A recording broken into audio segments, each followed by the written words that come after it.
सभापति जी, लेकिन आरक्षण से पहले सुरक्षा के बारे में तो बताना चाहिए कि एनसीआरबी का डेटा क्या कह रहा है। तमाम सरकारों में महिलाओं पर हिंसा हो रही है, इसका जवाब भी सरकारों को देना चाहिए कि जब महिला सुरक्षित नहीं होंगी तो उनके अधिकार की रक्षा कैसे होगी।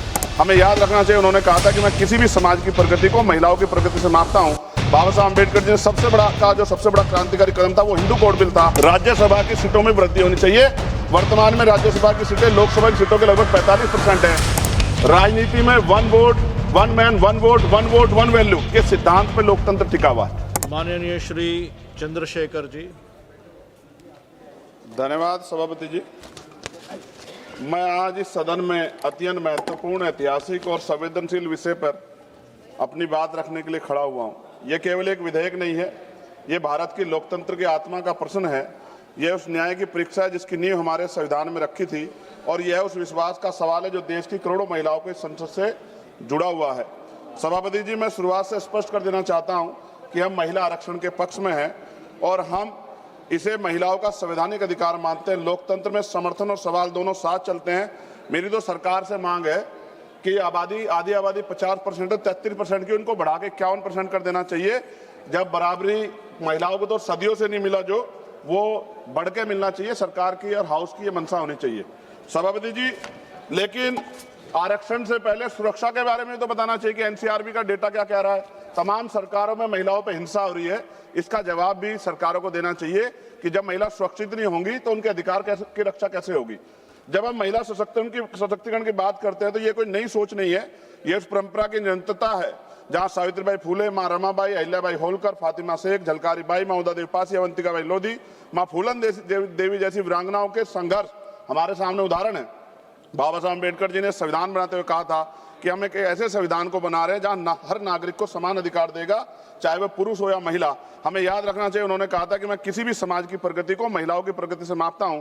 बाबा साहब अम्बेडकर जी ने सबसे बड़ा क्रांतिकारी कदम था वो हिंदू कोड बिल था। उन्होंने उसमें महिलाओं को संपत्ति में अधिकार, विवाह और तलाक में बराबरी, गोद लेने का पूरा अधिकार था। और इसके जब वो सफल नहीं हो पाए तो उन्होंने कानून मंत्री पद से इस्तीफा दे दिया। सभापति जी महोदय, 73वें 74वें संविधान संशोधन जिसके तहत अनुच्छेद 243D और 243T में स्थानीय निकायों में महिलाओं के लिए आरक्षण सुनिश्चित किया गया। आज लाखों महिलाएं पंचायत और नगर पालिकाओं में नेतृत्व कर रही है। वो अलग बात है कि बहुत बड़ी संख्या में महिला प्रतिनिधि अपने निर्णय स्वतंत्र रूप से नहीं ले पाती, क्योंकि हमारे समाज ने भी पुरुषों और महिलाओं की बराबरी स्वीकार नहीं किया। कहीं पिता, कहीं पुत्र, कहीं पति उनके निर्णय लेते हैं। ऐसा बहुत बड़े पैमाने पर देखा गया। भाषण चाहे कुछ भी दिया जाए, लेकिन सत्यता यही है। सभापति जी, मान्यवर काशीराम साहब कहा करते, जिसकी इतनी संख्या बारी उसकी इतनी हिस्सेदारी। इन्हीं विचारों की कसौटी पर अगर वर्तमान महिला आरक्षण कानून को परखा जाए तो स्पष्ट हो जाता है कि 33% आरक्षण आधी आबादी के साथ पूर्ण न्याय नहीं करता। और यदि 33% आरक्षण दे भी दिया तो सबसे बड़ा प्रश्न यह उठता है कि SC, ST और OBC और मुस्लिम वर्ग की महिलाओं को वास्तविक प्रतिनिधित्व कैसे मिलेगा, क्योंकि वर्तमान व्यवस्था में कोटे के अंदर कोटे कोई प्रावधान नहीं है। इसका सीधा अर्थ यह है कि आरक्षण उन वर्गों तक सीमित रह सकता है जिनके पास पहले से ही सामाजिक, आर्थिक और राजनीतिक संसाधनों तक पहुंच है। ऐसे में दलित, आदिवासी, पिछड़े और मुस्लिम वर्ग की महिलाओं जो सबसे अधिक वंचित है वो हाशिए पर रह जाएंगी, फिर से प्रतिनिधित्व से बाहर रह जाएंगी। ये न केवल महिलाओं के अधिकारों के साथ अन्याय है बल्कि सामाजिक न्याय की अवधारणा के भी खिलाफ है। आज जरूरत है केवल आरक्षण देने की नहीं बल्कि न्यायपूर्ण और समावेशी आरक्षण सुनिश्चित करने की है। आप तो कोटे में उपवर्गीकरण यानी कि कोटे के अंदर कोटे की बात करने वाले हैं, तो महिला आरक्षण में इसे लागू करने के पीछे आप लोग क्यों रह गए? क्योंकि जब तक सबसे वंचित महिलाओं को उनका हक नहीं मिलेगा तब तक कोई भी आरक्षण अधूरा ही रहेगा। ये लड़ाई केवल आरक्षण की नहीं, ये लड़ाई बराबरी, सम्मान और असली लोकतंत्र की है। सभापति जी, मैं इस सदन के माध्यम से हो रही चर्चा के बीच एक मूलभूत प्रश्न उठाना चाहता हूं। सामाजिक न्याय की वास्तविक स्थापना कैसे होगी? हम सब जानते हैं कि बाबा साहब अम्बेडकर ने दलितों और वंचितों समाज के राजनीतिक सशक्तिकरण के लिए पृथक निर्वाचन की मांग की थी। उसका स्पष्ट मत था कि जब तक दलित समाज में को अपने प्रतिनिधि स्वयं चुनने का अधिकार नहीं मिलेगा तब तक उनका वास्तविक सशक्तिकरण संभव नहीं है। लेकिन परिस्थितिवश पूना पैक्ट के कारण ये मांग अधूरी रह गई, क्योंकि गांधी जी अनशन पर बैठ गए थे। मैं इतिहास को नहीं दोहराना चाहता, लेकिन उस समझौते ने दलितों को आरक्षण तो दिया लेकिन स्वतंत्र राजनीतिक आवाज छीन ली।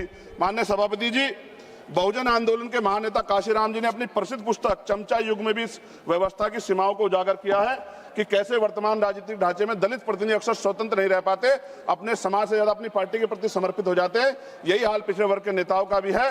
अगर आप सही मायने में दलितों को, महिलाओं को, पिछड़े वर्ग को आरक्षण देना चाहते हैं, लाभ देना चाहते हैं अगर आप वास्तव में उन्हें संसद में सतत रूप से लाना चाहते तो वक्त आ गया कि उनके लिए पृथक निर्वाचन की व्यवस्था की जाए, क्योंकि बिना स्वतंत्र राजनीतिक प्रतिनिधित्व के आरक्षण केवल एक संख्या बनकर रह जाएगा, सशक्तिकरण नहीं बन पाएगा। अगर हम सच में सामाजिक न्याय चाहते तो हमें आधे अधूरे समाधान नहीं बल्कि साहसिक और मूलभूत निर्णय लेने होंगे। उसके लिए पृथक निर्वाचन की व्यवस्था करनी पड़ेगी।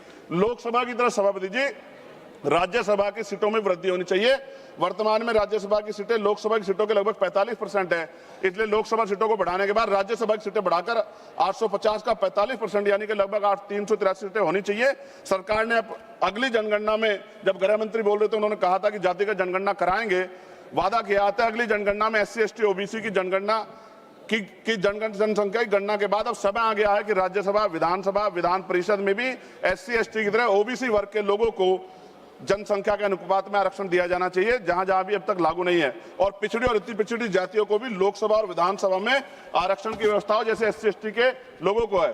सभापति जी, हमारा संविधान कहता है कि प्रतिशत जनसंख्या के आधार पर होना चाहिए, साथ ही संघीय संतुलन को भी बना रहेगा। 1976 और 2001 के परिसीमन को रोकने का निर्णय इसलिए लिया गया था क्योंकि उस समय यह समझ थी कि अगर केवल जनसंख्या के आधार पर किया गया तो राज्य जनसंख्या नियंत्रण में सफल, जो राज्य जनसंख्या नियंत्रण में सफल रहे वे नुकसान में चले जाएंगे। सरकार तो कहती है कि ये प्रक्रिया निष्पक्ष होगी, लेकिन सवाल उठता है क्या इसके लिए सभी राज्यों का व्यापक परामर्श हुआ? क्या कोई सर्वदलीय समिति बनाई गई? क्या राज्यों की सहमति ली गई? अगर नहीं तो ये प्रक्रिया सहमति से नहीं, सख्ती से लागू की जा रही है। मेरी मांग है कि परिसीमन से पहले सर्वदलीय समिति बनाई जाए, राज्यों के बीच संतुलन बनाए रखने के लिए कोई फॉर्मूला तैयार हो। और मेरी मांग है कि राज्य पुनर्गठन के प्रस्ताव है सरकारों के पास, ये परिसीमन से पहले राज्य पुनर्गठन के बारे में सोचा जाए, क्योंकि इतने बड़े बड़े प्रदेशों में उनका भला नहीं हो सकता है। इसलिए बेहतर प्रदेश बनाने के लिए हमें पुनर्गठन के बारे में सोचना चाहिए। सभापति महोदय, महिला आरक्षण कोई राजनीतिक कार्यक्रम नहीं है, महिलाओं का अधिकार है, इसे वोट बैंक की राजनीति से ऊपर उठकर देखना चाहिए। और अखिलेश जी, सभापति जी खत्म करते हुए, अखिलेश जी यहाँ बैठे हुए हैं, मैं उनसे भी आग्रह करूंगा, राजनीति में 1 vote 1 man 1 vote 1 vote 1 value के सिद्धांत पर लोकतंत्र टिका हुआ है। आप देखिए कि दिल्ली की आबादी क्या है और उनको मिल क्या रहा है। हम साउथ के प्रदेशों की चिंता करते हैं, लेकिन क्या ये जो हमारा प्रदेश है, उत्तर भारत है, क्या इधर नहीं देखना चाहिए? अगर हम लोग करीब से देखेंगे अखिलेश जी, तो 2011 की जनगणना के अनुसार ये समझिए कि उत्तर प्रदेश की आबादी 20 करोड़ थी उस समय, और 20 करोड़ का मतलब हमें आज 140 सीटें मिलनी चाहिए। राजस्थान के साथ भी छल हो रहा है, मध्य प्रदेश के साथ भी, बिहार छत्तीसगढ़ के साथ भी, हरियाणा के साथ भी, पंजाब के साथ भी।